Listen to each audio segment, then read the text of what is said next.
புதுச்சேரி சட்டப்பேரவையின் உறுப்பினராக தேர்ந்தெடுக்கப்பட்டுள்ள ஏ. அன்பழகன் என்னும் நான் சட்டமுறைப்படி நிறைவேற்றப்பட்டுள்ள இந்திய அரசியலமைப்பில் உண்மையான நம்பிக்கையும் பற்றுறுதியும் கொண்டிருப்பேன் என்று நாட்டின் இறையாண்மையையும் ஒருமைப்பாடையும் நிலைநிறுத்துவேன் என்றும் நான் உறுப்பினராக மேற்கொள்ள இருக்கும் கடமைகளை நேர்மையுடன் நிறைவேற்றுவேன் என்றும் கடவுளின் பெயரால் உறுதி கூறுகிறேன்.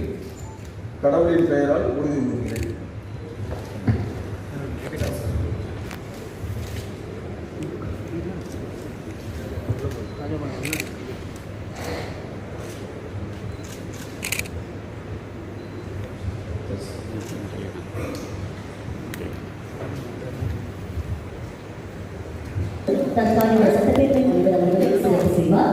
தொடர்ந்து மரியாதைக்குரிய தலைமைச் செயலர் அவர்களும் சிறப்பு செய்வார். ஓகே சிஎம் சார் मैं शाल को நிகழ்ச்சி நிறைவேற்ற பின்னர் ஏழையோர் சிறப்பு செய்ய பணியாளர் வேண்டுகிறோம். மாண்புமிகு முதலமைச்சர் ஐயா அவர்கள் புதுச்சேரி சபாநாயகர் ஐயா அவர்கள்